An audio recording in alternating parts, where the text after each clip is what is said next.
A comunidade Narrações Imersivas acaba de chegar. Torne-se membro e tenha acesso a todos os nossos livros, sem interrupções ou propagandas.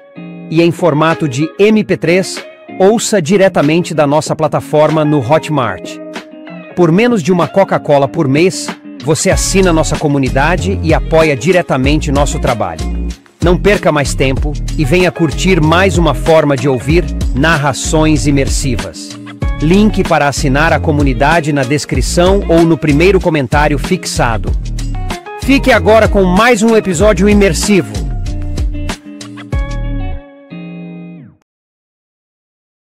The Witcher, a saga do bruxo Geralt de Rivia. Livro 1. O Último Desejo, de Andrei Sapkowski. Narração Mauro Ramos.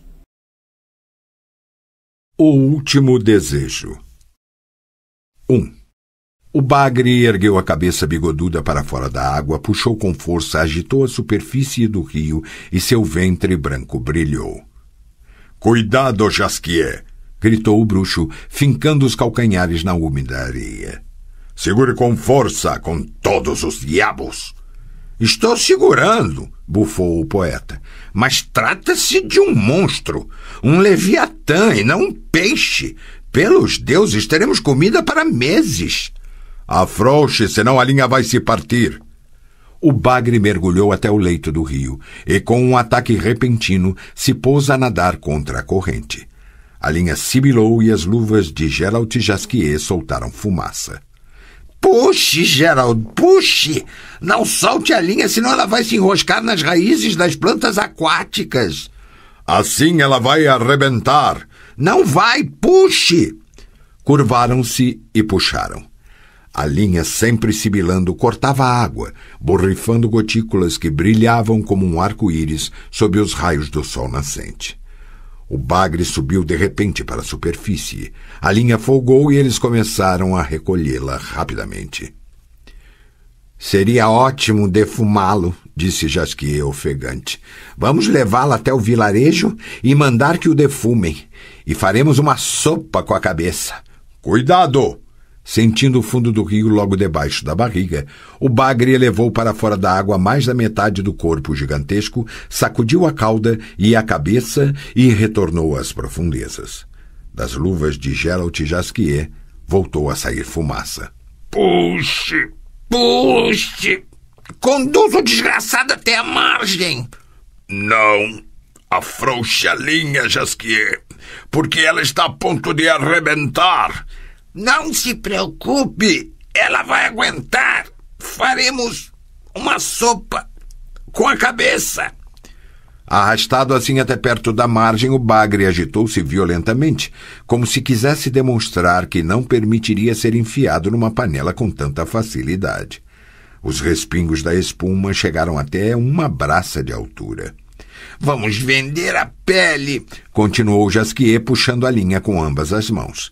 Estava com o rosto vermelho de tanto esforço e os calcanhares firmemente enfiados na areia. «E com os bigodes faremos...» Não se soube o que o poeta pretendia fazer com os bigodes do bagre, pois a linha se rompeu com um estalido e os dois pescadores perderam o equilíbrio, caindo na areia molhada. «Que merda!» gritou Jasquier tão alto que o eco ressoou entre os juncos. «Tanta comida desperdiçada! Espero que você morra, seu cabeça de bagre!» «Eu avisei», falou Geralt, sacudindo a areia das calças. «Bem que lhe falei para não puxar a linha com tanta força. Você estragou tudo, companheiro. Você é um pescador, assim como o cu de uma cabra é um trompete.» «Não é verdade», indignou-se o trovador. «O fato de aquele monstro ter mordido a isca é mérito exclusivamente meu.» «Que curioso. Você não mexeu um dedo para me ajudar na preparação das linhas. Ficou tocando seu alaúde e berrando a plenos pulmões.» «Pois saiba que está redondamente enganado», sorriu Jasquier. Quando você adormeceu, tirei do anzol aquelas larvas que você havia colocado e as substituí por uma gralha morta que encontrei no meio dos arbustos. Fiz isso com a intenção de ver a sua cara quando você puxasse a gralha para fora da água na manhã seguinte. E o que aconteceu? O bagre se encantou com a gralha.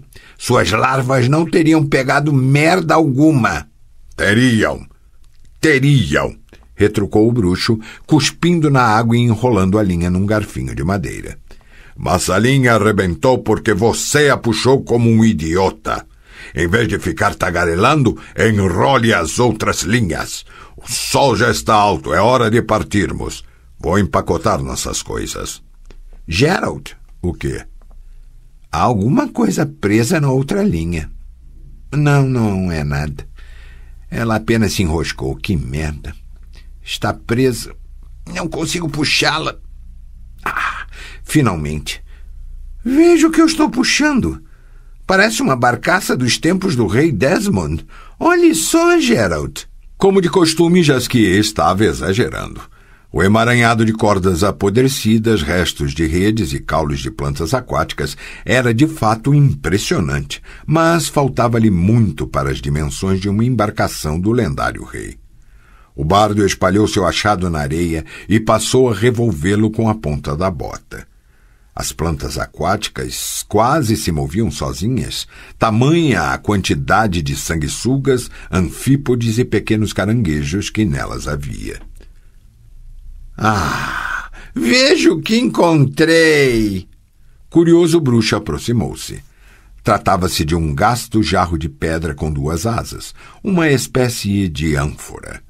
Estava enroscado numa rede, escurecido por algas, colônias de caracóis, larvas de tricóptera e uma fedorenta camada de limo. Gritou de novo orgulhosamente Jasquier. Você sabe o que é isto? Sei. Uma vasilha velha. Pois está enganado, anunciou o trovador, raspando com um pedaço de madeira o limo, os moluscos e os pedaços de barro endurecido. Isto aqui é nada mais, nada menos do que um jarro encantado. Dentro dele está aprisionado um gênio que cumprirá 3 desejos meus. O bruxo soltou uma gargalhada. Pode rir à vontade, falou Jasquier, concluindo a limpeza da ânfora. Veja, a boca está tampada por um selo e gravado no selo há um símbolo mágico. Um símbolo? Mostra-me. Era só o que faltava, falou o poeta, escondendo a ânfora por trás das costas. Fui eu quem encontrou este jarro e serei eu que terei os desejos atendidos. Não toque neste selo. Passe o jarro para cá. Largue-o, ele é meu. Jasquier, cuidado, não toque no selo. Que droga! Do jarro, que durante a disputa caíra na areia, emanou uma brilhante fumaça vermelha. O bruxo pulou para um lado e correu em direção ao acampamento para pegar sua espada. Enquanto isso, Jasquier, com os braços cruzados no peito, não se moveu de onde estava. A fumaça se concentrou em uma esfera irregular, suspensa à altura da cabeça do poeta. A esfera adquiriu o formato de uma cabeça caricatural, sem nariz, com um par de olhos gigantescos e algo que lembrava um bico. Tinha em torno de uma braça de diâmetro. Gênio! Declarou Jasquier, batendo com o pé no chão. Fui eu quem o liberou, e a partir deste momento passo a ser seu amo. Meus desejos... A cabeça abriu e fechou o bico, que na verdade não era bico, mas algo que se assemelhava a lábios flácidos e deformados em constante estado de mutação. Fuja! Berrou o bruxo. Fuja, Jasquier! Meus desejos, continuou o poeta, são os seguintes.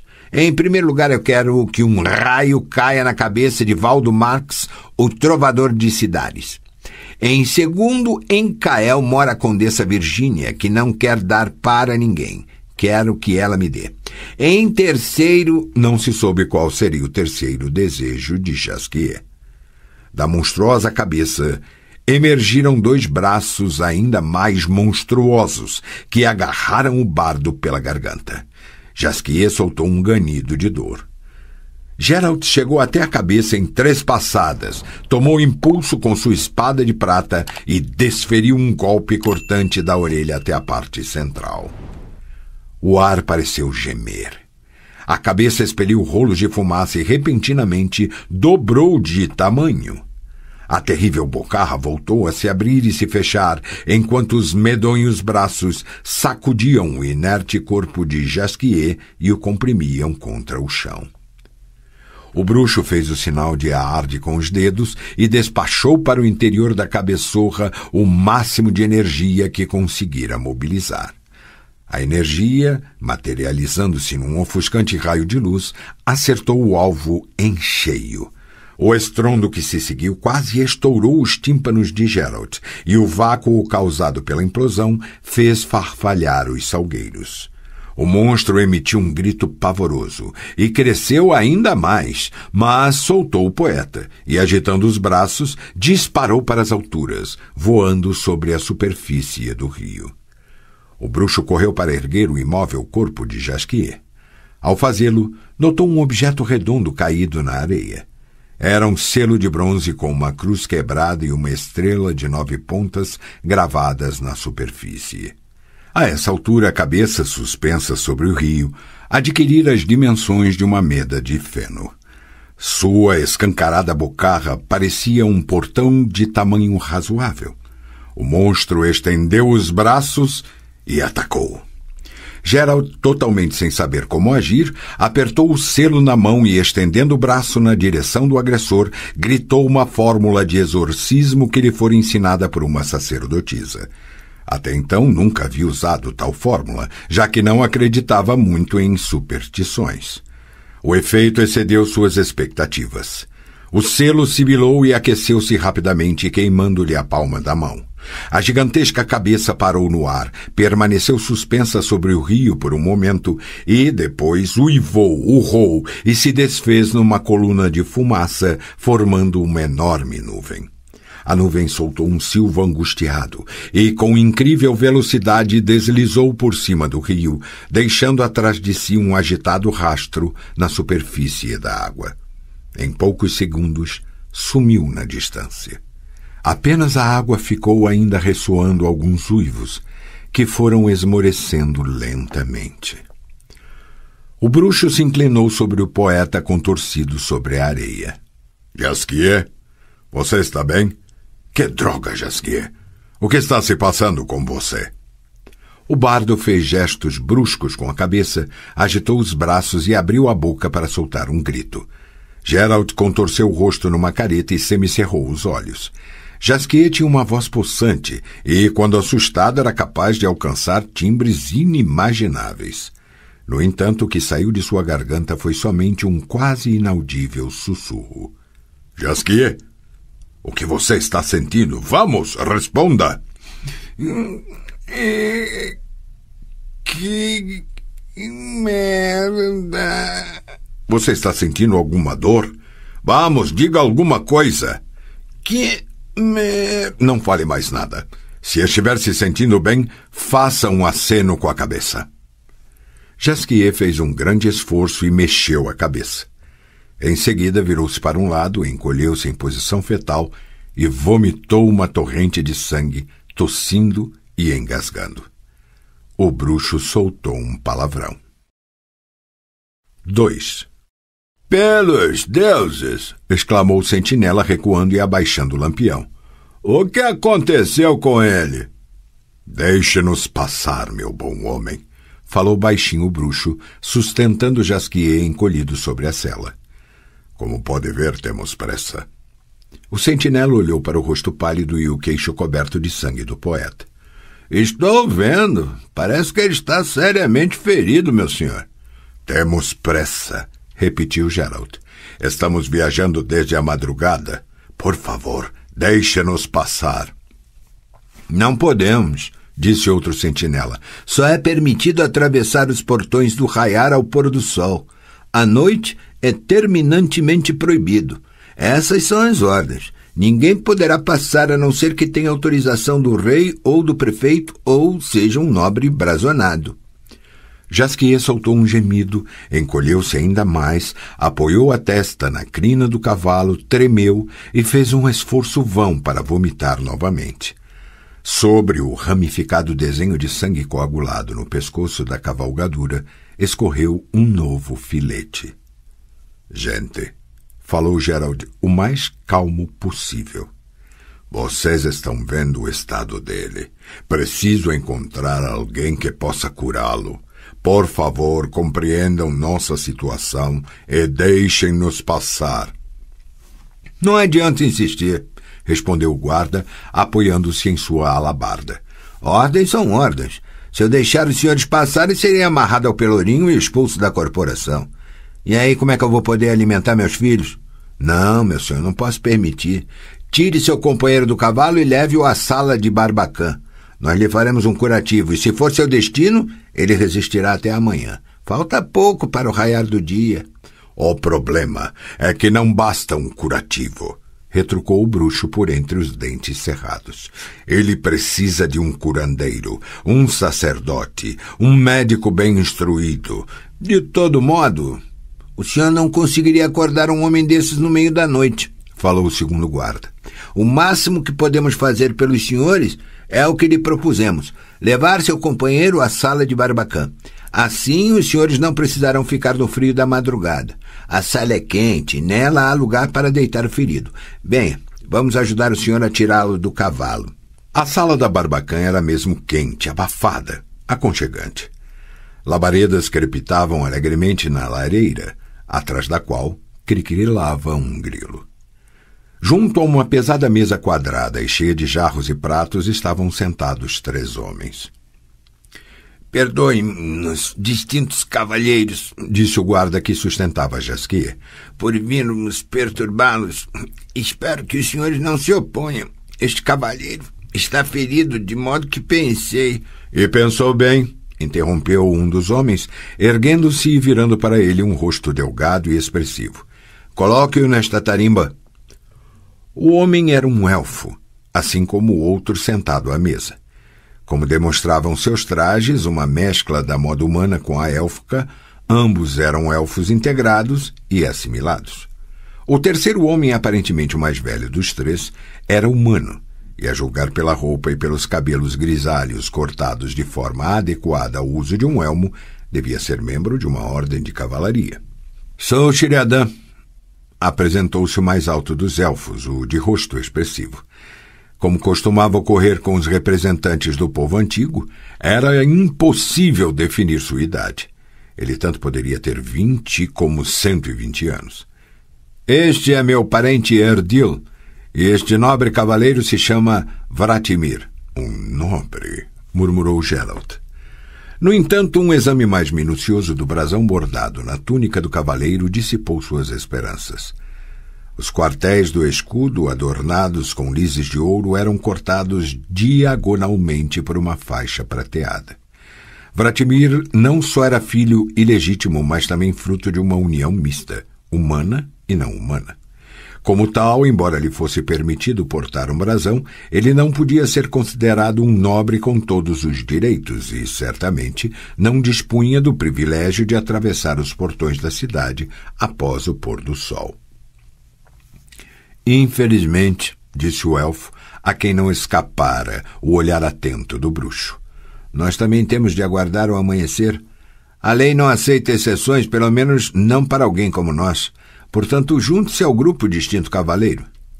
Chamo-me Geralt de Rivia, apresentou-se o bruxo, e não sou um cavaleiro, mas um bruxo. O que aconteceu com ele? Indagou Sheriadan, apontando para Jasquier, que fora colocado num catre pelos sentinelas. Parece um caso de intoxicação. Se for isso, poderia ajudá-lo. Tem um excelente remédio. Geralt sentou-se e fez um relato geral do que se passara à beira do rio. Os elfos se entreolharam. O grisalho cavaleiro cuspiu por entre os dentes e enrugou a testa. Que coisa mais incrível, falou Sheriadan. O que poderia ter sido aquilo? Um gênio saído de um vaso? Murmurou Vratimir, como numa lenda. Não exatamente, observou Geralt apontando para Jasquier encolhido sobre o catre. Não conheço lenda alguma que terminasse assim. Os sintomas desse coitado, explicou o Sheriadan, são claramente de natureza mágica. Temo que meus remédios não sejam de grande valia, mas, pelo menos, poderão minimizar seu sofrimento. Você lhe deu algo, Geralt? Somente um elixir contra a dor. Então venha me ajudar sustentando a cabeça dele. Jasquier bebeu com sofreguidão a mistura de vinho com remédio. Engasgou no último gole, soltou um chiado e cobriu com saliva a almofada de couro. Eu conheço esse homem, falou outro elfo, Erdil. É Jasquier, trovador e poeta. Tive a oportunidade de ouvi-lo cantar na corte do rei Etain em Cidades. Um trovador? Repetiu Sheriadan, olhando para Geralt. Isso é grave, muito grave. Os músculos do pescoço e da laringe estão infectados e já ocorrem mudanças nas pregas vocais. É preciso interromper a ação do feitiço o mais rápido possível. Do contrário, isso poderá tornar-se irreversível. Quer dizer que ele nunca mais poderá falar? Falar sim, mas não cantar. Geralt, sem dizer uma palavra, sentou-se à mesa apoiando a testa sobre os punhos cerrados. Um feiticeiro, falou Vratimir. Precisamos de uma poção mágica ou um feitiço de cura. Você terá de levá-lo para outra cidade, bruxo. Por quê? Perguntou Geralt erguendo a cabeça. Não há um feiticeiro aqui em Rinde? Em toda a Redânia é muito difícil encontrar magos, respondeu o cavaleiro. Não é verdade, senhores elfos? Desde que o rei Heriberto instituiu um imposto exorbitante sobre todos os atos de feitiçaria, os magos estão boicotando a capital e as cidades que costumam cumprir rigorosamente os éditos reais. E, pelo que eu ouvi falar, os conselheiros municipais de Rinde são famosos pela diligência com que os cumprem. Não é verdade, Sheriadan e Erdil?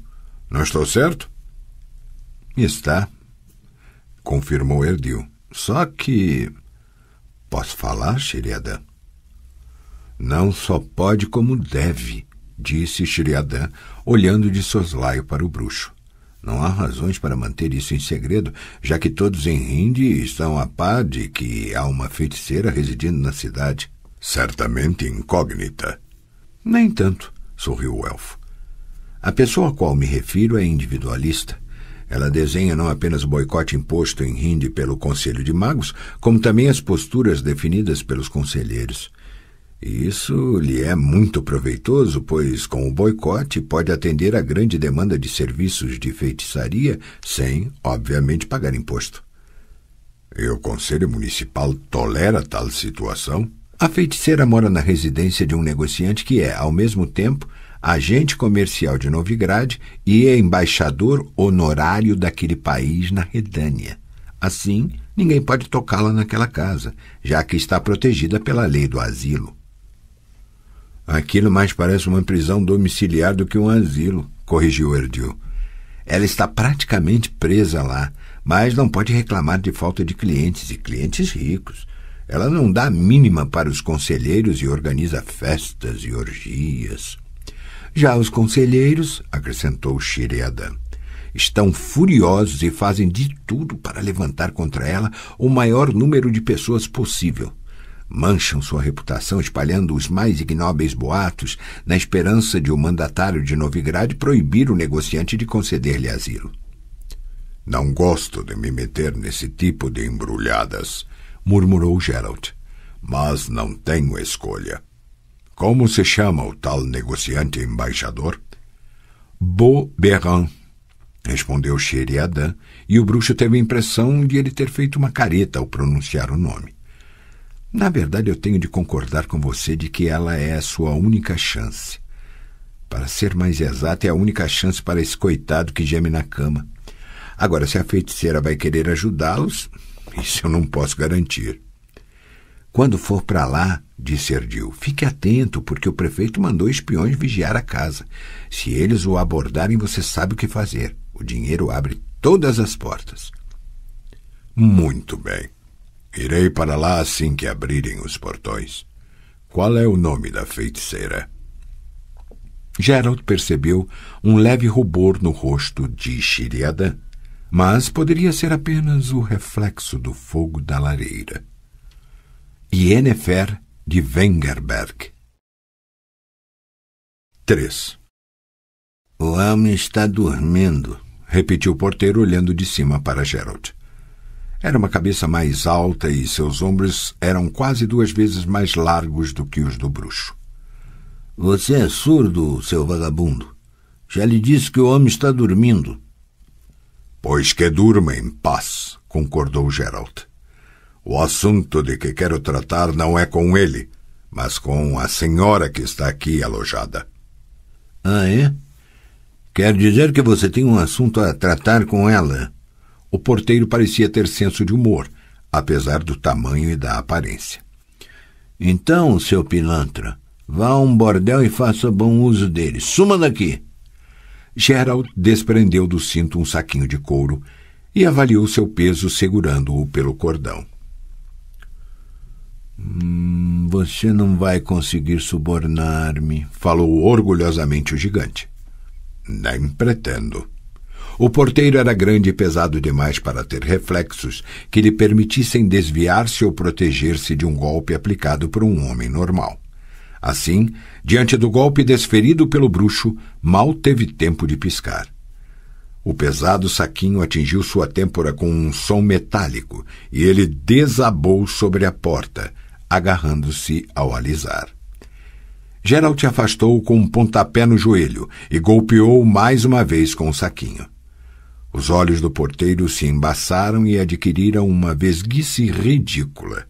Suas pernas se arquearam sob seu peso e se separaram como lâminas de uma tesoura. O bruxo, vendo que o gigante, embora quase desfalecido, ainda tentava agitar os braços, acertou pela 3ª vez, direto no cocuruto. Pois é, o dinheiro abre todas as portas, afirmou. O vestíbulo estava às escuras. Detrás da porta do lado esquerdo, alguém roncava profundamente. Geralt entreabriu-a com cuidado. Numa cama rústica desfeita, dormia, silvando o ar pelo nariz, uma mulher gorda com uma camisola suspensa acima dos quadris. Não era uma visão das mais agradáveis. Geralt arrastou o desfalecido porteiro até o quartinho e trancou a porta. Do lado direito havia outra porta. Estava semiaberta e dava para uma escada de estreitos degraus de pedra que levavam para o piso inferior. O bruxo já estava passando por ela quando ouviu, vindo de baixo, um palavrão, seguido do som de uma vasilha se espatifando. O local era uma grande cozinha cheia de utensílios, cheirando a ervas e resina de madeira. No chão de pedra, entre cacos de uma jarra de barro, havia um homem ajoelhado, totalmente nu e com a cabeça baixada. Suco de maçã, a filha de uma cadela, balbuciou hesitante, meneando a cabeça como um carneiro que, distraidamente, batera com a cabeça contra o muro de um castelo. Suco de maçãs, onde estão os empregados? O que foi que o senhor disse? Perguntou polidamente o bruxo. O homem ergueu a cabeça e engoliu em seco. Seus olhos estavam baços e injetados. Ela quer suco de maçã, anunciou, erguendo-se com dificuldade, sentando-se num baú coberto com pele de carneiro e apoiando-se no fogão. Tenho de levar para cima, porque... Tenho a honra de falar com o negociante Beauberan? Fale mais baixo, disse o homem fazendo uma careta de dor. Não precisa gritar. Ouça, lá naquela barrica, suco de maçã. Derrame um pouco dele num recipiente qualquer e me ajude a levá-lo para cima, está bem? Geralt deu de ombros e meneou a cabeça com compaixão. Embora evitasse excessos alcoólicos, o estado em que se encontrava o negociante não lhe era totalmente desconhecido. Remexendo nos utensílios da cozinha, encontrou um caneco e um jarro de estanho, que encheu com um pouco do suco da barrica. Ouviu alguém roncando e se virou. O homem desnudo dormia a sono solto, com a cabeça caída sobre o peito. Por um instante o bruxo pensou em derramar o suco na cabeça do beberrão, mas mudou de ideia. Saiu da cozinha carregando o jarro e o caneco. O corredor terminava numa pesada porta ricamente entalhada. Entreabriu-a com todo cuidado, apenas o suficiente para poder entrar no aposento. Como estava na penumbra, alargou as pupilas e franziu o nariz. O ar estava impregnado de cheiro de vinho azedo, frutas passadas e algo que lembrava uma mistura dos perfumes de lilás e groselha. Olhou em volta. A mesa no centro do aposento apresentava-se como um autêntico campo de batalha de jarros, garrafas, vasos, taças, cálices, pratos de estanho e de prata, travessas e talheres com cabo de marfim. A amassada toalha estava coberta de manchas de vinho e de cera de vela solidificada. As diversas cascas de laranja espalhadas sobre ela pareciam flores entre caroços de ameixas e pêssegos, restos de peras e pendúnculos de uvas sem as frutas. Uma das taças estava caída e quebrada. Da outra, cheia pela metade, emergia um osso de peru. Ao lado dela havia um elegante escarpã negro de salto alto, feito de couro de basilisco, a matéria-prima mais cara usada na manufatura de calçados. O outro sapato jazia debaixo de uma cadeira sobre um vestido preto adornado com flores bordadas e babados brancos, atirado desleixadamente no chão. Gerald ficou indeciso, lutando contra uma sensação de constrangimento, com o desejo de dar meia volta e sair dali.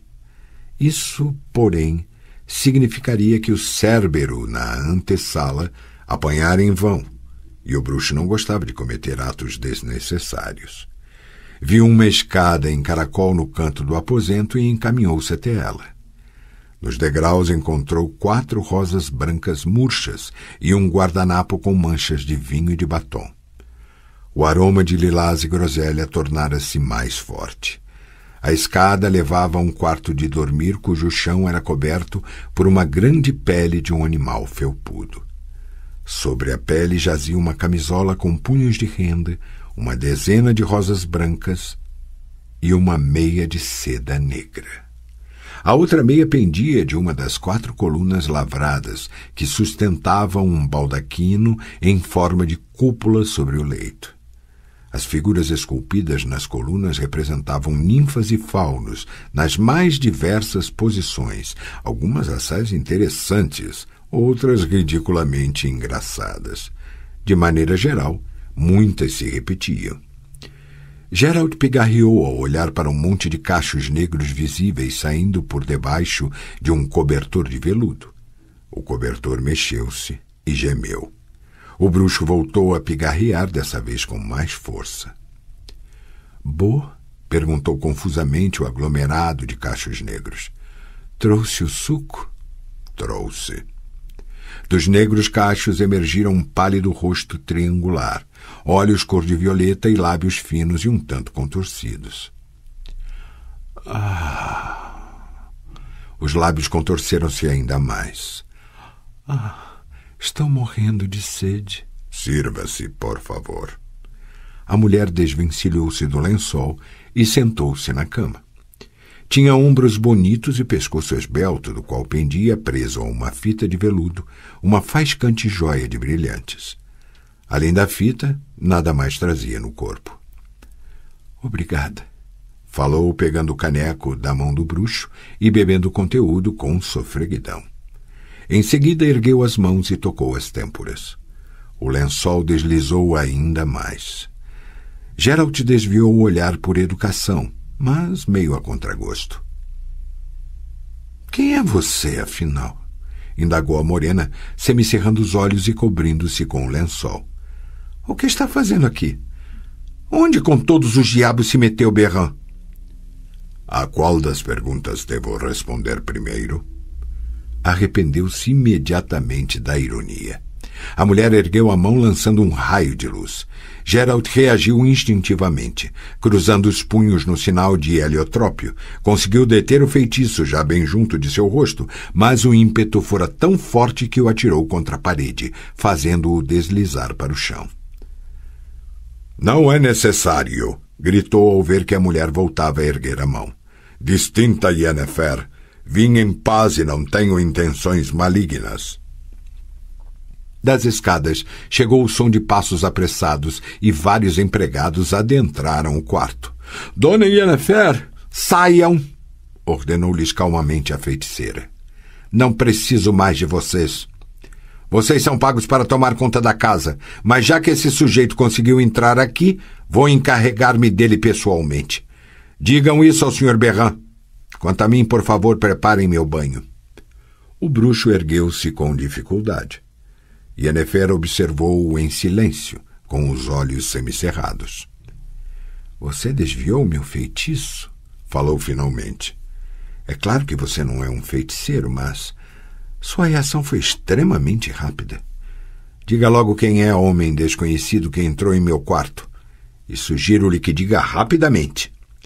"Sou Geralt de Rivia, um bruxo." Yennefer inclinou-se para fora da cama, segurando um membro da anatomia de um dos faunos esculpidos na coluna do baldaquino, particularmente propício para ser agarrado. Sem desviar o olhar de Geralt, apanhou do chão um casaco com gola de pele, envolveu-se cuidadosamente nele e saiu da cama. Serviu-se de mais um caneco de suco, bebeu de um gole, pigarreou e aproximou-se. Geralt massageou discretamente as vértebras que, momentos antes, haviam batido com força contra a parede. "Geralt de Rivia", repetiu a feiticeira, olhando para ele através dos cílios negros como carvão. "Como conseguiu entrar aqui? E com que intenção? E quanto a Berran? Espero que não lhe tenha feito mal algum." Não fiz. Prezada senhora Yennefer, preciso de sua ajuda." "Um bruxo?" murmurou ela, aproximando-se e apertando mais fortemente o casaco contra o corpo. "Além de ser o primeiro que vejo de perto, ainda por cima é o famoso lobo branco. Ouvi falar muito de você." "Posso imaginar." A feiticeira deu um bocejo e chegou ainda mais perto.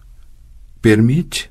perguntou, tocando a bochecha do bruxo com a mão, aproximando o seu rosto do dele e fitando-o diretamente nos olhos, enquanto ele engolia em seco.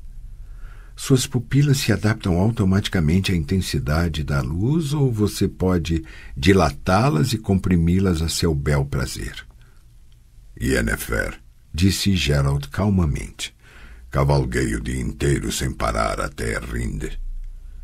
Passei a noite em claro aguardando a abertura dos portões. Dei umas pancadas na cabeça do porteiro que não queria deixar-me entrar. Interrompi de maneira rude e insistente seu precioso sono. E fiz isso tudo única e exclusivamente pelo fato de um amigo meu precisar de uma ajuda que só você poderá lhe dar. Portanto, peço-lhe que preste essa ajuda e depois estarei à sua disposição para conversarmos sobre mutações e aberrações." A feiticeira deu um passo para trás, contorcendo os lábios de um jeito desagradável. "E de que tipo de ajuda se trata?" "Da regeneração de órgãos danificados por feitiçaria, garganta, laringe e pregas vocais. O dano pareceu ser causado por uma espécie de névoa avermelhada, ou por alguma coisa muito semelhante a isso." "Alguma coisa muito semelhante", repetiu Yennefer. "Em outras palavras, não foi uma névoa avermelhada que feriu seu amigo. Se não foi ela, então foi o quê? Fale de uma vez, pois assim tão cedo e desperta de um sono profundo, não tenho forças nem disposição para sondar seu cérebro." Acho que o melhor seria começar pelo começo." "Não, senhor", interrompeu-o rudemente. "Se o caso é complicado a tal ponto, você terá de esperar um pouco. Mau gosto na boca, cabelos despenteados, olhos com pálpebras pesadas e outros incômodos matinais limitam bastante meus dons de percepção. Desça para o porão onde fica o banheiro. Logo irei ter com você e aí poderá me contar tudo.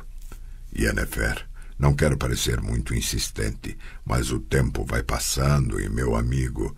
Geralt, voltou a interrompê-lo a feiticeira. Saí da cama por sua causa, embora pretendesse ficar nela até a última badalada do meio-dia. Estou disposta a desistir do café da manhã. E sabe por quê? Porque você me trouxe suco de maçã. Você tinha pressa, estava preocupado com o sofrimento de seu amigo, entrou aqui à força, desferindo pancadas na cabeça do porteiro e, apesar de tudo isso, teve a gentileza de pensar numa mulher com sede. Você me conquistou com esse gesto e é bem possível que eu venha ajudá-lo. Mas não há a mínima possibilidade de eu desistir de água e sabão. Portanto, vá. Muito bem. Geralt? Sim, indagou o bruxo, parando à porta. Aproveite a ocasião para também tomar um banho. Por seu cheiro sou capaz de adivinhar não só a raça e a idade, mas também o sexo de sua cavalgadura. 4. Ela entrou no banheiro no momento em que Geralt, totalmente nu e sentado sobre um tamborete, vertia a água de um caço sobre a cabeça. O bruxo tossiu e virou-se discretamente de costas. Não precisa ficar encabulado, falou Yennefer, pendurando umas roupas num cabide. Não costumo desmaiar diante da visão de um homem nu. Minha amiga Tris Merigold costuma dizer que, quando se viu um, se viu todos. Geralt levantou-se, enrolando uma toalha nos quadris. Que linda cicatriz, sorriu ela olhando para seu peito. O que foi isso? Você caiu debaixo de uma lâmina de serraria? O bruxo não respondeu. A feiticeira continuou a observá-lo, virando levemente a cabeça de maneira coquette. Você é o primeiro bruxo que posso examinar de perto, e, ainda por cima, nu em pelo. Ah! Exclamou, inclinando-se para a frente e aguçando os ouvidos. Posso ouvir as batidas de seu coração. Um ritmo extremamente lento. Você consegue controlar o fluxo da adrenalina? Ah, perdoe minha curiosidade profissional, mas é que eu tenho a impressão de que você é estranhamente suscetível às características de seu próprio corpo. Você tem a tendência de descrever essas características com palavras que me desagradam, adotando um patético sarcasmo que me desagrada ainda mais. Geralt não respondeu. Mas basta de conversa fiada. Meu banho está esfriando. Yennefer fez um movimento como se quisesse tirar o casaco, mas hesitou. Vou me banhar enquanto você me conta tudo. Com isso, economizaremos tempo. Só que não quero deixá-lo encabulado e, além do mais, mal nos conhecemos. Portanto, em prol da decência... Eu ficarei de costas, sugeriu hesitantemente Geralt. Não, eu preciso ver os olhos da pessoa com quem falo. Tenho uma ideia melhor, disse ela, pronunciando uma evocação. Geralt sentiu seu medalhão tremer e viu um manto negro cair suavemente no chão. Depois ouviu o som de um corpo mergulhando na água. Agora sou eu quem não pode ver seus olhos, Yennefer, o que é uma pena. A invisível feiticeira bufou e chapinhou na banheira. Prossiga. Geralt terminou a complicada tarefa de vestir as calças sem deixar cair a toalha e sentou-se no banco. Fechando as fivelas dos sapatos, fez um relato de tudo o que se passara à beira do rio, minimizando os detalhes da luta com o bagre. Yennefer não lhe parecera alguém que pudesse ter interesse pela arte de pescar. Quando chegou ao ponto em que a criatura nuvem emergiu do jarro, a enorme esponja que ensaboava o corpo invisível parou e ficou imóvel em pleno ar. Interessante, ouviu. Um gênio preso numa garrafa. Que gênio que nada, objetou. Aquilo era uma variante de uma névoa escarlate, uma espécie nova, desconhecida. Uma espécie nova e desconhecida merece ter um nome, falou a invisível Yennefer. E a palavra gênio não é pior do que qualquer outra. Por favor, continue. Geralt obedeceu. A ensaboadura que ocorria na banheira produzia bolhas de sabão que se agitavam freneticamente à medida que ele continuava seu relato. Em determinado momento, algo prendeu sua atenção. Observou com mais cuidado e notou contornos e formas revelados pelo sabão que cobria a invisibilidade. Ficou tão absorvido neles que emudeceu. Continue, apressou uma voz vinda do nada. O que se passou em seguida? Mais nada. Afugentei aquilo que você chamou de gênio. Com o quê? O caço ergueu-se e derramou um pouco de água. As bolhas de sabão sumiram, assim como os contornos. Geralt soltou um suspiro. Com um feitiço, respondeu. Para ser mais exato, com um exorcismo. Que exorcismo? O caço voltou a derramar mais água. O bruxo passou a observar com mais atenção sua atividade, já que a água dele proveniente, embora só por alguns instantes, também revelava uma coisa ou outra. Repetiu o feitiço respeitando as normas de segurança que obrigavam a substituir a vogal E por uma aspiração. Achou que impressionaria a feiticeira com o conhecimento daquela regra, de modo que ficou muito espantado ao ouvir uma gargalhada vinda da banheira. O que há de engraçado nisso? Esse seu exorcismo. A toalha voou do cabide e começou a apagar energicamente os restos dos contornos. Tris vai morrer de rir quando ele contar isso. Quem lhe ensinou esse exorcismo, bruxo? Uma sacerdotisa do templo de Uldra. É uma língua secreta daquele santuário. Pode ser secreta para uns, mas conhecida por outros. A toalha bateu na borda da banheira. Uma pequena quantidade de água caiu sobre o piso e rastros de pés descalços mostraram o caminho percorrido pela feiticeira. Aquilo não era um feitiço, Geralt. E eu aconselho a nunca mais repetir essas palavras em outro templo. Se aquilo não era um feitiço, então era o quê? Indagou o bruxo, olhando um par de meias de seda negra formar em pleno ar, uma após outra, duas pernas bem torneadas. Um dito muito espirituoso. Calcinhas rendadas adquiriram formato deveras interessante, embora um tanto grosseiro. Uma camisa branca com folho flutuou no ar e tomou forma. Yennefer, como o bruxo pôde notar, não usava nenhuma daquelas bobagens feitas de barbatanas de baleia tão comuns entre as mulheres. Não precisava. Que tipo de dito?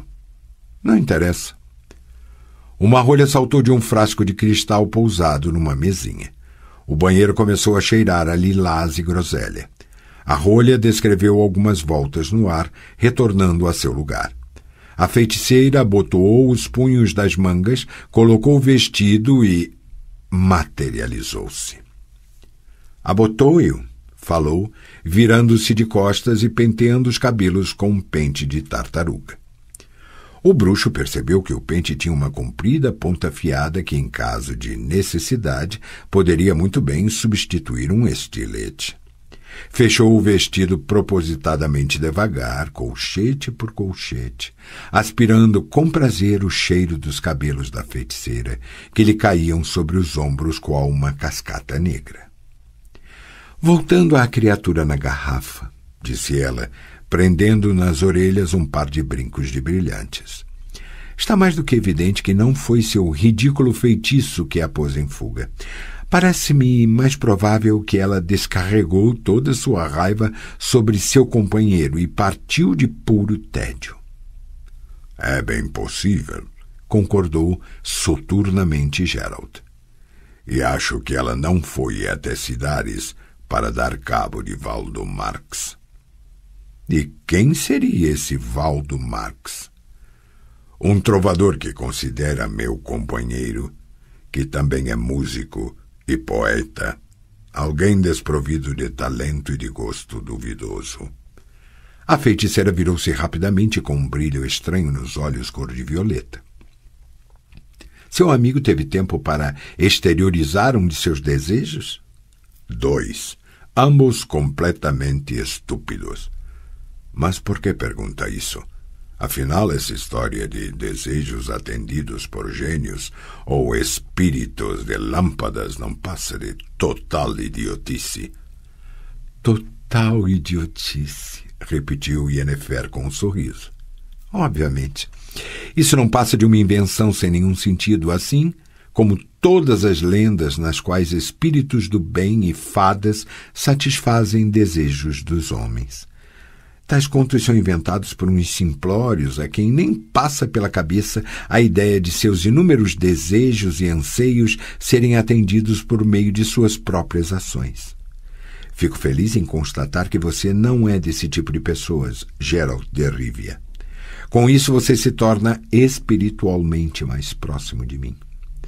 Eu, quando anseio realmente por algo, não fico sonhando, mas ajo, e sempre consigo o que desejo. Não duvido. Você está pronta? Estou, respondeu a feiticeira, amarrando os cadarços de seus sapatinhos. Mesmo de saltos altos, não era muito alta. Sacudiu a cabeleira que, como Geralt pôde constatar, manteve a cativante e pitoresca desordem, apesar de ter sido penteada com tanto zelo.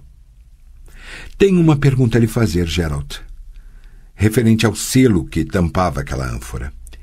Ele continua em poder de seu amigo? O bruxo pensou antes de responder. O selo não estava com Jasquier, mas com ele mesmo, precisamente no seu bolso. A experiência, no entanto, lhe dizia que não se devia contar demais a feiticeiros.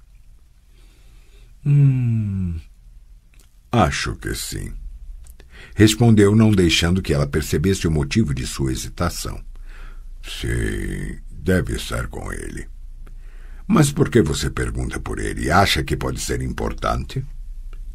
Que pergunta mais estranha, observou ela rispidamente. Para um bruxo especializado em monstros e coisas sobrenaturais, que deveria saber que um selo daqueles é suficientemente importante para não tocar nele, nem permitir que um amigo o toque. Geralt cerrou as mandíbulas. O golpe fora certeiro. Vá lá, falou Yennefer, suavizando o tom da voz.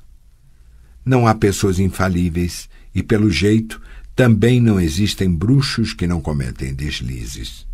Qualquer um pode cometer um erro. Vamos em frente. Onde está o seu amigo? Aqui em Rinde, na casa de certo Erdil, um elfo.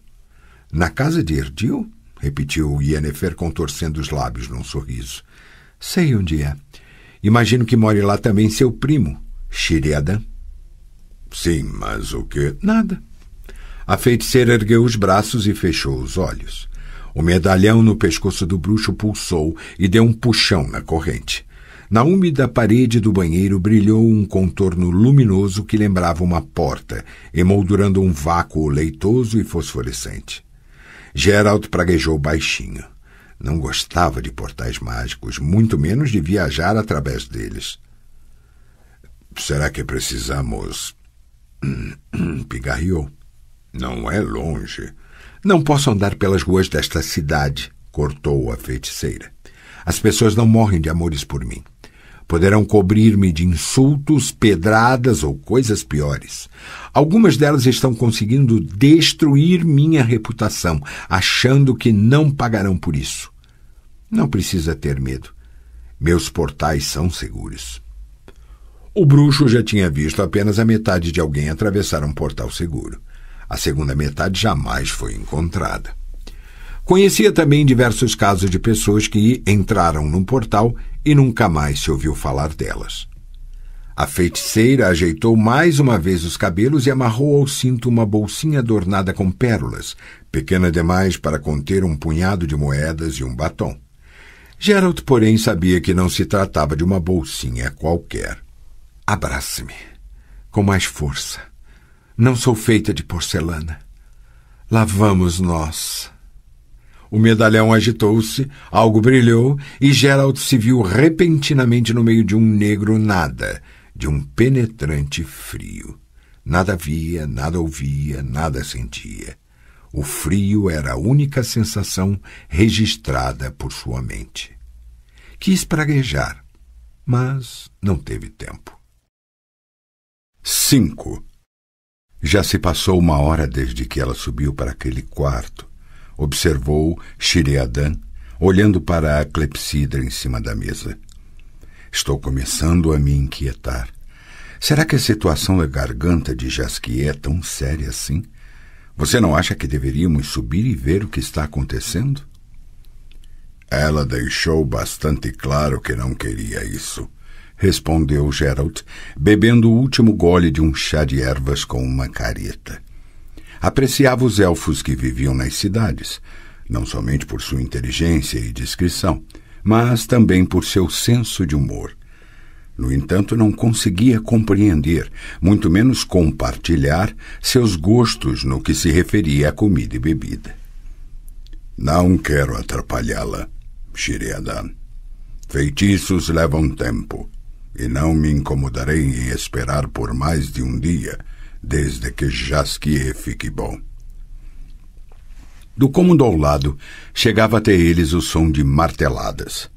Erdil morava num albergue desativado que ele comprara e pretendia reformar e explorar com a esposa, uma miúda elfa que pouco falava. O cavaleiro Vratimir, que após a noite passada na sala de Barbacã juntara-se ao grupo, havia se oferecido para ajudar na reforma.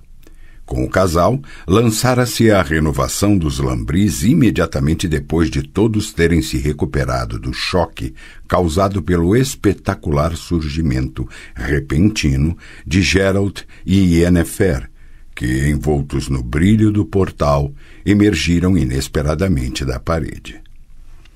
Para ser sincero, voltou a falar Sheriadan, devo admitir que não esperava que você conseguisse trazer Yennefer para cá com tanta facilidade. Ela não pertence à categoria de pessoas especialmente espontâneas no que se refere a prestar qualquer tipo de ajuda. Os problemas dos outros não parecem perturbá-la e certamente não tiram seu sono.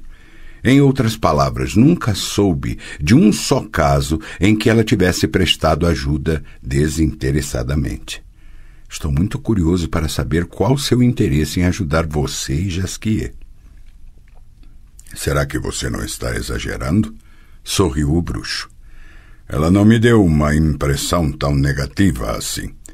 Admito que ela gosta de demonstrar uma dose de empáfia, mas, se formos compará-la com o arrogante bando de outras feiticeiras, ela é a personificação do charme e da generosidade. Foi a vez de Sheriadan sorrir, dizendo: é um pouco como se você achasse o escorpião mais bonito do que uma aranha por ter uma cauda tão linda. Fique atento, Gerald. Você não é o primeiro a julgá-la assim, sem se dar conta de que seu charme e sua beleza são armas. Armas que ela usa com maestria e sem escrúpulos. Isso, evidentemente, não diminui o fato dela ser uma mulher extraordinariamente bela. Não creio que você possa negar esse fato, não é verdade? Gerald lançou um olhar perscrutador para o elfo. Pela segunda vez, teve a impressão de ver um rubor em sua face. Aquilo o espantou muito mais do que suas palavras. Os elfos puros sangues não costumavam se sentir atraídos pelas mulheres humanas, mesmo pelas mais belas. E Yennefer, apesar de seu jeito sedutor, não poderia ser considerada uma beldade. Há gostos e gostos, mas, de maneira geral, quase ninguém descrevia uma feiticeira como uma beldade. Na verdade, todas elas provinham de círculos sociais em que o único destino das filhas era o matrimônio. Quem, afinal, estaria disposto a condenar a filha a anos de tediosos estudos e às torturas somáticas, quando era possível promover seu casamento e, assim, criar novas alianças? Quem poderia desejar ter uma feiticeira no seio da família? Apesar de todo o respeito de que gozavam as magas, a família de uma feiticeira não desfrutava de nenhuma vantagem desse fato, pois, antes de a jovem concluir sua educação, todos os laços familiares já estavam rompidos. Os únicos laços válidos eram os de sua confraria. Por isso, só se tornavam feiticeiras as jovens que não tinham chance alguma de arrumar um marido. Diferentemente de sacerdotisas e druidezas, que não admitiam meninas feias ou aleijadas, as feiticeiras aceitavam qualquer uma que demonstrasse a devida predisposição. E se a criança conseguia passar pela peneira dos primeiros anos do treinamento, a magia entrava em ação, endireitando pernas, consertando ossos mal desenvolvidos, reparando lábios leporinos, eliminando cicatrizes, marcas de nascença ou de varíola. Com isso, a jovem feiticeira tornava-se atraente, porque assim exigia o prestígio da profissão. O resultado eram mulheres pseudo-bonitas com frios olhos zangados. Mulheres incapazes de esquecer que sua feiura foi encoberta por uma máscara mágica, não para que elas pudessem sentir-se mais felizes, mas exclusivamente por assim exigir o prestígio de sua profissão. Decididamente, Geralt não conseguia compreender Shíri-Adar. Seus olhos de bruxo registravam detalhes demais. Não, Shíri-Adar, respondeu a pergunta. Não posso negar esse fato e agradeço-lhe a advertência. Mas nesse caso se trata única e exclusivamente de Jaskier. Ele sofreu a meu lado, em minha presença. Não consegui salvá-lo. Não soube ajudá-lo. Eu estaria disposto a me sentar com a bunda desnuda sobre um escorpião se alguém me assegurasse que isso salvaria.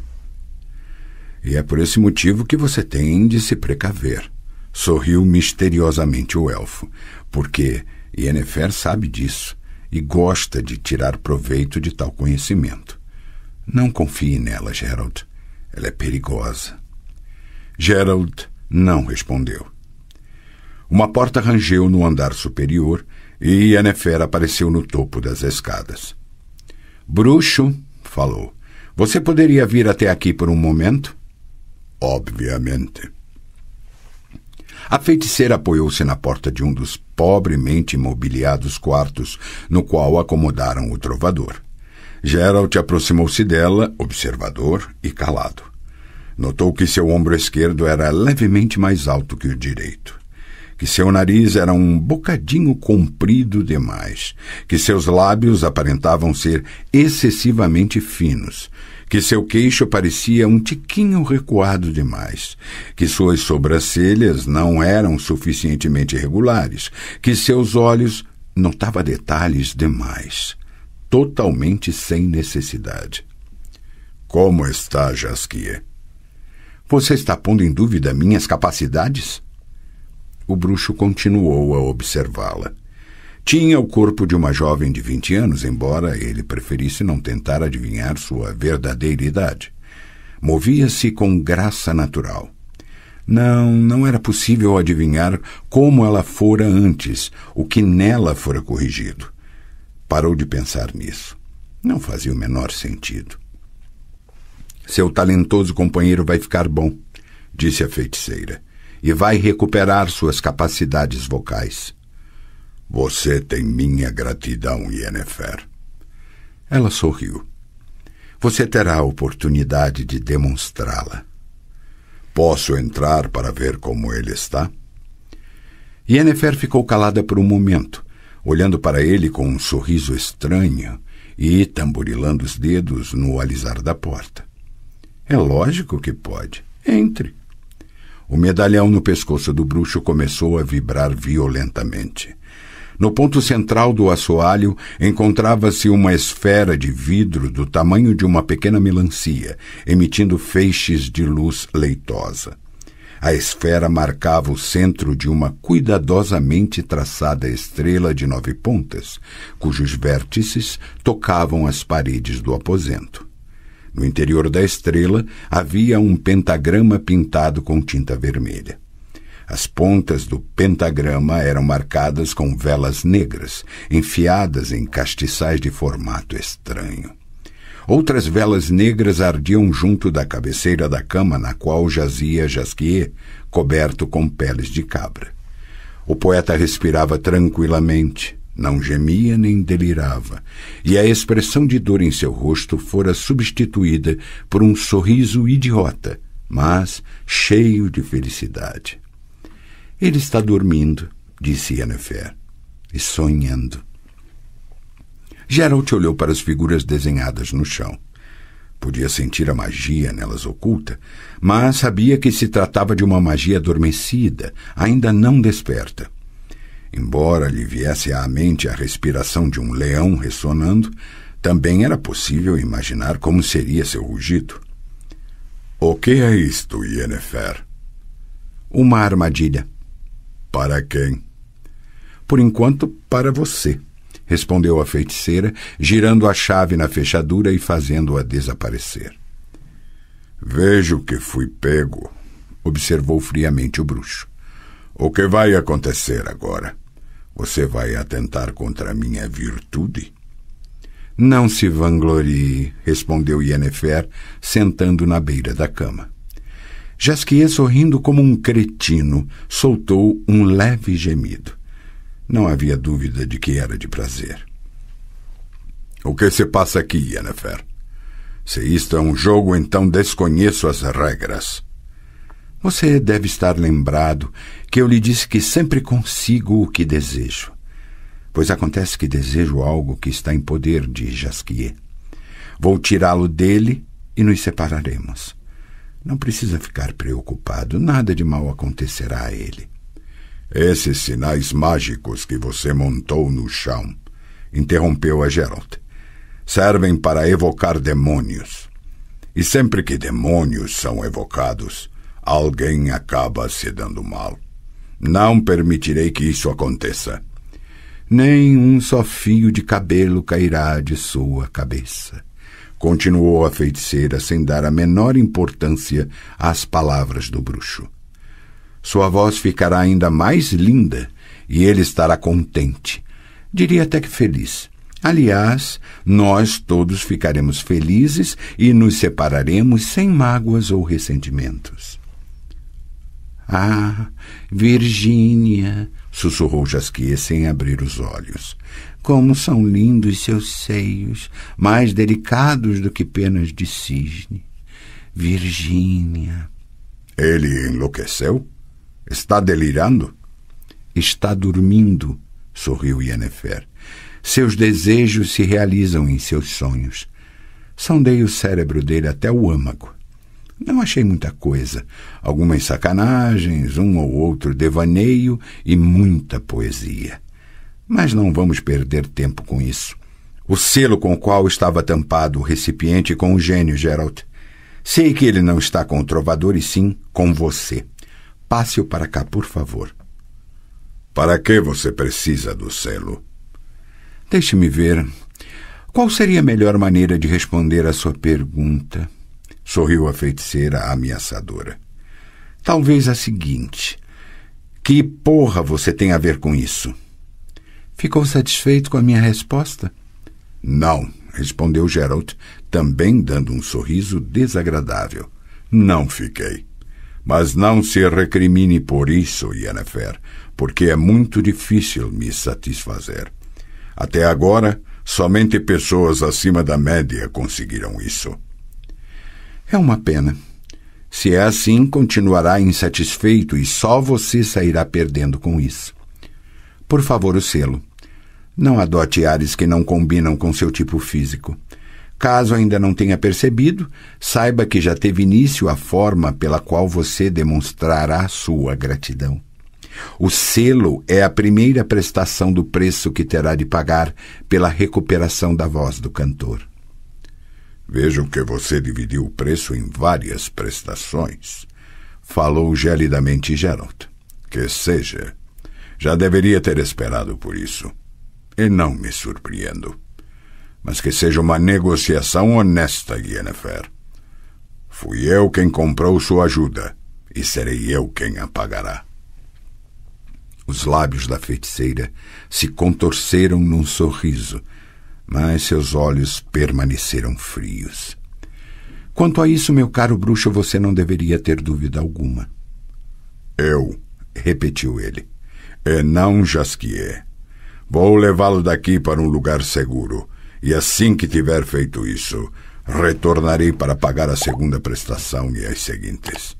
Porque no que se refere à primeira... Geralt enfiou a mão no bolso e retirou dele o selo de bronze com a estrela e a cruz quebrada gravadas na superfície. Por favor, pegue-o. Não como uma prestação, mas como um sinal de gratidão por ter, embora não sem interesse, se ocupado dele mais gentilmente do que teria feito a maior parte dos membros de sua confraria. Receba-o como prova de boa vontade, que deveria convencê-la de que retornarei para completar o pagamento assim que assegurar o bem-estar de meu amigo. Não notei o escorpião escondido no meio das flores, Yennefer, e estou disposto a pagar por minha desatenção. Que belo discurso, disse a feiticeira, cruzando os braços sobre o peito. Comovente e patético. É uma pena que não serviu para nada.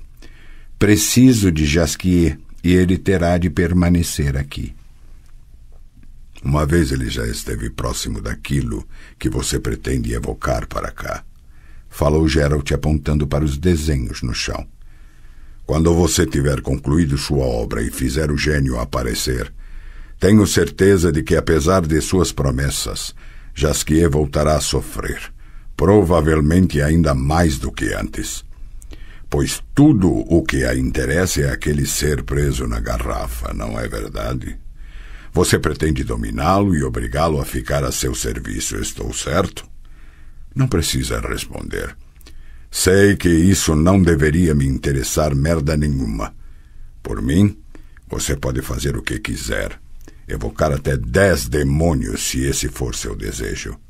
Mas sem Jasquier. Se você colocar Jasquier em risco, a negociação deixará de ser honesta, Yennefer. E, nesse caso, você não poderá exigir um pagamento. Não permitirei. De repente, Geralt interrompeu seu discurso. Estava curiosa para saber quando você perceberia, debochou a feiticeira. O bruxo retesou os músculos com toda a força de que era capaz, a ponto de sentir dor nas mandíbulas. Seu esforço foi em vão. Estava tão paralisado quanto uma estátua de pedra, um poste enfiado na terra. Não conseguia mexer sequer um dedo do pé. Eu sabia de sua capacidade de desviar um encanto lançado diretamente sobre você, falou Yennefer. Também sabia que você, antes de tomar qualquer atitude, se esforçaria para me impressionar com sua eloquência. Enquanto tagarelava, o encanto ficou suspenso sobre sua cabeça e foi agindo, minando-o lentamente. Agora, você só pode falar, mas não precisa mais me impressionar. Sei que você é eloquente e qualquer esforço seu em reforçar essa impressão somente a prejudicará. Sheriadan, balbuciou Geralt, lutando contra a paralisia mágica. Sheriadan desconfiará do que você está aprontando e logo se dará conta disso porque ele não confia em você, Yennefer. Nunca confiou. A feiticeira fez um amplo gesto com a mão. As paredes do aposento se turvaram e adquiriram uma textura uniforme e opaca. Sumiu a porta, sumiram as janelas, sumiram até as empoeiradas cortinas e os quadros cobertos de cocô de moscas. E o que vai acontecer quando o Sheriadan finalmente se der conta disso? Vai sair correndo em busca de ajuda? Ninguém poderá atravessar a barreira que eu instalei. Mas Sheriadan não vai a lugar algum e não fará nada que possa me ferir. Não se trata de feitiçaria. Eu não fiz nada nesse sentido. É pura questão de química. O cretino apaixonou-se por mim. Você não sabia disso? Pois imagine que ele chegou a cogitar desafiar Bo para um duelo. Já viu algo assim? Um elfo ciumento? É um acontecimento extremamente raro. Geralt, não foi à toa que escolhi esta casa. Boberan, Sheriadan, Erdil, Jaskier. Efetivamente você persegue seu objetivo de maneira direta. Mas a mim, Yennefer, você não vai usar. Pois saiba que vou. E como? A feiticeira ergueu-se da cama e se aproximou, evitando cuidadosamente os sinais e símbolos marcados no chão. Disse-lhe que você era meu devedor por eu ter curado o poeta. Trata-se de uma bobagem, um pequeno favorzinho. Depois de concluir o que pretendo fazer aqui, vou sumir imediatamente de Rinde. Só que tenho nesta cidade algumas contas para ajustar. Prometi certas coisas a algumas pessoas e sempre cumpro minhas promessas. No entanto, como não terei tempo de fazer isso pessoalmente, você fará para mim. Geralt lutava com todas as forças. Em vão. Não fique se agitando tanto, meu bruxinho. A feiticeira sorriu de forma mordaz. Não vai adiantar. Você tem grande força de vontade e bastante resistência à magia, mas não está em condições de lutar contra mim, nem contra meus feitiços. E não represente uma comédia.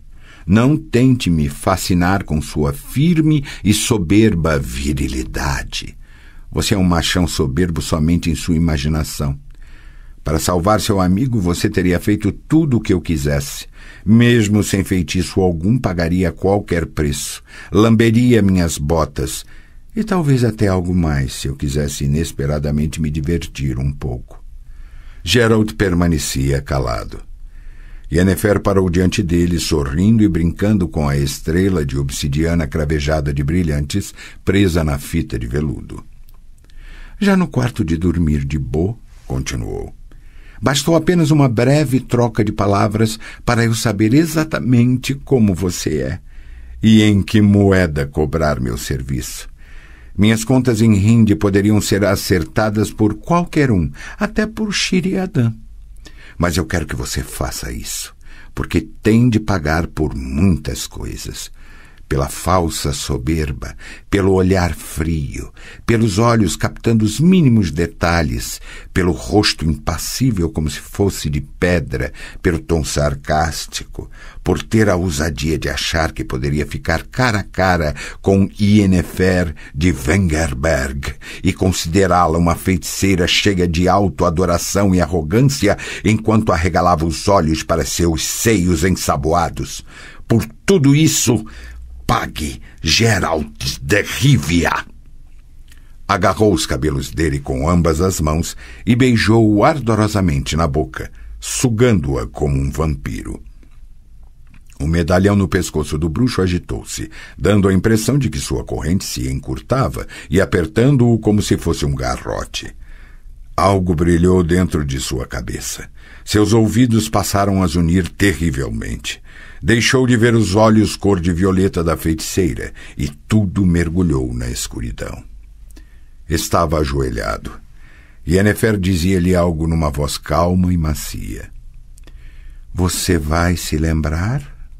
Sim, nobre dama. Era sua própria voz. Então vá e cumpra minhas ordens. A vossas ordens, nobre dama. Pode beijar minha mão. Muito obrigado, nobre dama. Sentiu que se aproximava dela de joelhos. Em sua cabeça zumbiam 10.000 abelhas. A mão de Yennefer cheirava a lilás e groselha. Lilás e groselha. Lilás e groselha. Brilho. Escuridão. Balaustrada. Escadas. o rosto de Sheriadan. Geralt, o que você tem? Geralt, aonde vai? Preciso. Sua própria voz. Tenho de ir. Pelos deuses, vejam os olhos dele. O rosto de Vratimir contorcido de pavor. O rosto de Erdil. E a voz de Sheriadan. Não, Erdil, não! Não toque nele, nem tente detê-lo. Saia da frente, Erdil! Deixe-o passar! O cheiro de lilás e groselha. Lilás e groselha. A porta. Uma explosão de luz solar. Calor. Ar abafado. Cheiro de lilás e groselha. Acho que vai chover, pensou. E este foi seu último pensamento lúcido. 6. Escuridão. Um odor. Odor? Não. Um cheiro nauseabundo. O fedor de urina, feno apodrecido e farrapos umedecidos. O cheiro de uma tocha fumegante enfiada num suporte de ferro preso a uma parede de pedras irregulares.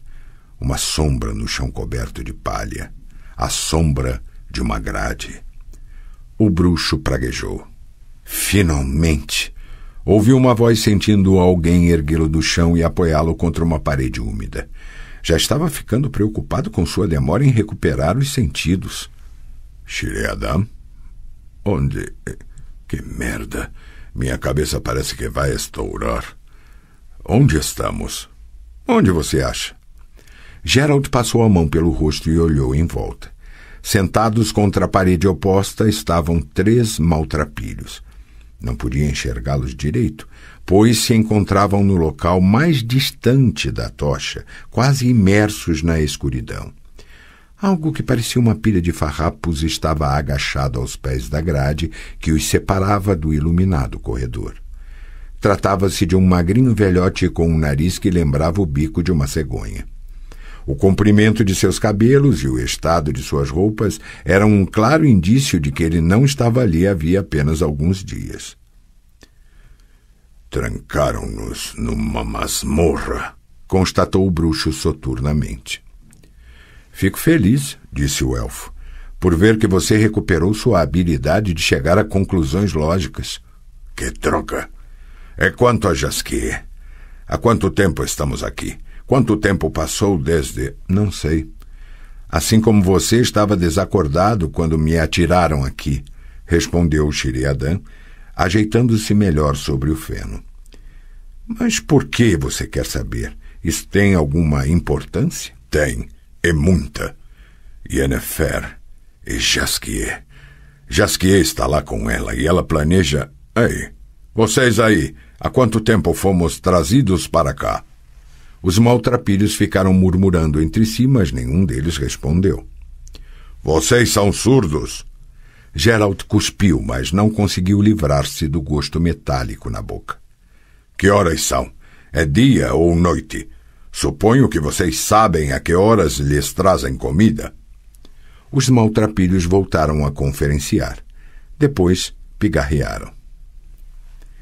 Distintos senhores, falou finalmente um deles, pedimos humildemente que nos deixem em paz e não falem conosco. Somos ladrões decentes, não políticos. Nunca participamos de atentados contra autoridades. Apenas roubávamos. Assim, disse outro, vocês têm seu cantinho e nós temos o nosso. E vamos deixar as coisas desse jeito, cada um cuidando do seu. Sheriadan bufou. O bruxo cuspiu. É assim que tem que ser, balbuciou o cabeludo velhinho de nariz comprido. Numa prisão, cada um deve ter seu cantinho e se juntar à sua turma.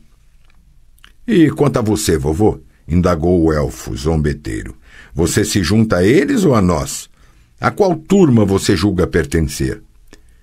A nenhuma das duas, respondeu o ancião com orgulho, porque eu sou inocente. Geralt voltou a cuspir. Sheriadan chamou-o massageando as têmporas.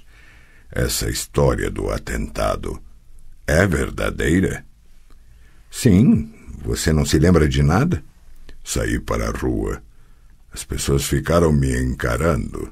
Depois havia uma loja, uma casa de penhores, sussurrou o elfo. Você entrou nela e, sem dizer uma palavra, deu um murro nos dentes do dono, com força. A bem da verdade, com muita força. O bruxo conteve um palavrão. O penhorista caiu, continuou Sheriadan, falando baixo, e você ficou lhe dando vários chutes em lugares sensíveis. Um dos empregados da casa chegou para socorrer o patrão. Você o atirou através da vitrina diretamente para o meio da rua. Temo que a coisa não terminou por aí, grunhiu Geralt. Seu temor é mais do que fundamentado. Você saiu da casa de penhores e foi marchando pelo meio da rua, esbarrando nos transeuntes e berrando algumas bobagens sobre a honra de uma dama. A essa altura já havia uma pequena multidão seguindo seus passos, no meio da qual estávamos eu, Erdil e Vratimir. Foi quando você parou na frente da casa do farmacêutico Lororino, entrou e logo reapareceu na rua, puxando-o pela perna. Aí você se virou para a multidão e pronunciou uma espécie de discurso. Que tipo de discurso? Resumindo, você disse que um homem de respeito jamais deveria chamar de puta nem mesmo uma prostituta profissional, porque era uma expressão chula e ofensiva. Já usar o termo para se referir a uma mulher com quem jamais fornicou e a quem nunca deu dinheiro por isso era uma coisa de fedelhos e definitivamente digna de castigo. Tal castigo, você anunciou aos 4 ventos, seria aplicado no local e era perfeitamente adequado a um fedelho. Você prendeu a cabeça do farmacêutico entre os joelhos, arriou-lhe as calças e aplicou-lhe uma sova na bunda com um cinto. Continue, Sheriadan, continue, não me poupe. Você ficou malhando o traseiro do Lororino sem pena e sem descanso, enquanto ele urrava, gritava, chorava, evocava a ajuda de deuses e homens, implorava por misericórdia, chegando até a prometer que ia se corrigir, mas você deu a impressão de não acreditar na promessa. Foi quando surgiram os bandidos armados que, aqui em Hind, são chamados de guardas. E foi então que eu desacatei as autoridades? Atalhou Geralt. De modo algum. Você já o havia feito muito antes. Tanto o penhorista como o Lororino são membros do Conselho Municipal. Certamente lhe interessa saber que ambos faziam de tudo para expulsar Yennefer da cidade. Não só propunham e votavam isso nas reuniões do Conselho, como também falavam mal dela pelas tabernas, espalhando as mais vulgares intrigas a seu respeito. Já tinha me dado conta disso há bastante tempo. Mas continue. Você parou seu relato na chegada dos guardas municipais. Foram eles que me atiraram nesta masmorra? Bem que tentaram. Ah, Geralt, você não imagina que espetáculo você proporcionou. É praticamente impossível descrever o que você fez. Eles tinham espadas, açoites, porretes, machadinhas, e você, apenas uma bengala com castão que havia arrancado de um janota. E, quando todos já estavam caídos, você seguiu adiante. A maior parte de nós sabia onde você pretendia ir. Também gostaria de saber. Você estava indo para o templo, porque o sacerdote Krep, também membro do conselho, dedicou muito espaço a Yennefer em seus sermões. Aliás, você não fez esforço algum para ocultar o que pensava dele. Prometeu ensiná-lo como deve ser respeitado o belo sexo. Quando se referia a ele, você propositadamente evitava pronunciar seu título oficial, substituindo-o por outras descrições para o gáudio da criançada que seguia seus passos. Ah, murmurou Geralt. Quer dizer que acabei ainda blasfemando. E o que mais? Profanei o templo? Não, você não conseguiu entrar nele. Diante do templo já havia um batalhão inteiro da guarda municipal, armado com tudo que havia no arsenal, exceto talvez a catapulta. Parecia que iam massacrá-lo, mas você nem se aproximou deles. Levou repentinamente as mãos à cabeça e desmaiou. Não precisa dizer mais nada. Mas o que não consigo compreender, Shiriadan, é como você veio parar nesta masmorra comigo. Quando desmaiou, alguns guardas correram até você para perfurá-lo com as lanças. Fui defendê-lo e me golpearam com uma massa na cabeça. Recuperei os sentidos aqui, neste buraco. Não tenho dúvida de que serei acusado de ter participado de um complô anti-humano. Já que estamos falando de acusações, o bruxo rangeu os dentes. O que você acha que nos espera? Se Neville, o prefeito, conseguir retornar a tempo à capital, respondeu Shiriadan, quem sabe? Eu o conheço. No entanto, se não conseguir, a sentença será dada pelos conselheiros, entre os quais, obviamente, estarão Lourorino e o penhorista. E isso significará... O elfo fez um curto gesto junto do pescoço, que, apesar da penumbra reinante no recinto, não deixava muita margem a dúvidas. O bruxo manteve-se em silêncio. Os ladrões ficaram murmurando baixinho entre si.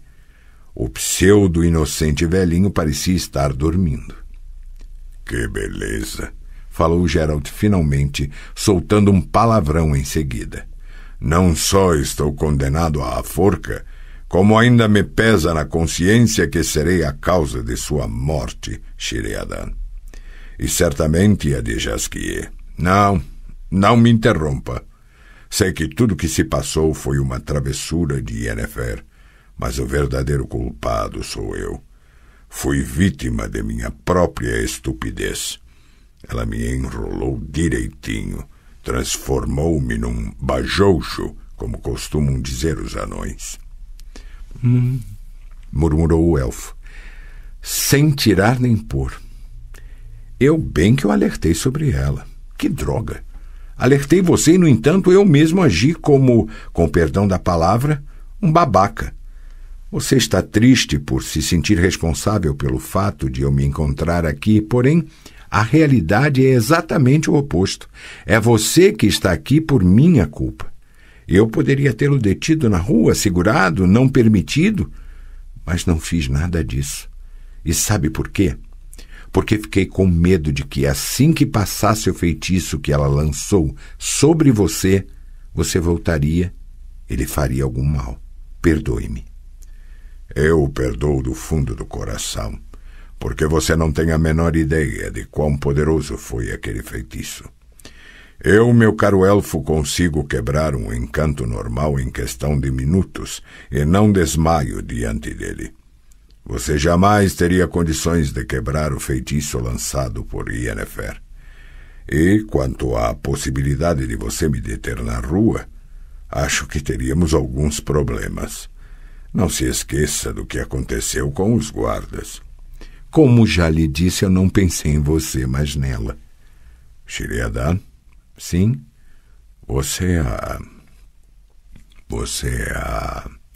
Não gosto de palavras pomposas, interrompeu o elfo. Digamos que estou profundamente fascinado por ela. Não lhe espanta o fato de ser possível ter fascínio por alguém como ela? Geralt cerrou os olhos para trazer a imagem à memória. Uma imagem que, inexplicavelmente, também o fascinava. Não, Shiriadan, respondeu Geralt. Não me espanta. Ouviu-se o som de passos pesados e de um rangido metálico. A cela foi preenchida pelas sombras de 4 guardas. Uma chave girou na fechadura. O inocente velhinho afastou-se rapidamente da grade, juntando-se aos criminosos. Já? Espantou-se o elfo. Pensei que erguer um cadafalso levaria mais tempo. Um dos guardas, um sujeito calvo como um joelho e com o rosto coberto por uma barba selvagem, apontou para o bruxo. É este, falou curto e grosso. 2 outros guardas agarraram Geralt brutalmente e encostaram-no contra a parede. Os ladrões se encolheram num canto enquanto o narigudo velhote se escondia debaixo da camada de feno. Shiriadan quis se erguer, mas voltou a se sentar diante da ponta de uma curta espada encostada em seu peito. O guarda careca plantou-se na frente do bruxo, arregaçou as mangas e massageou o pulso. O conselheiro Lororino, disse, mandou perguntar se você está se sentindo bem em nossa prisão. Falta-lhe algo? Não está frio demais? Geralt achou inútil responder. Também não podia dar um chute no Careca, porque os guardas que o seguravam pelos braços pisavam em seus pés com as pesadas botinas.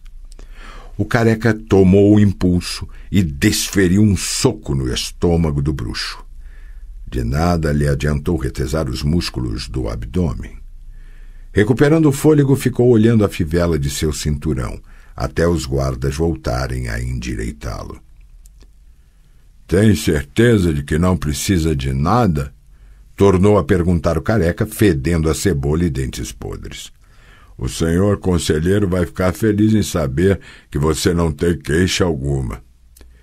O golpe seguinte foi desferido no mesmo lugar.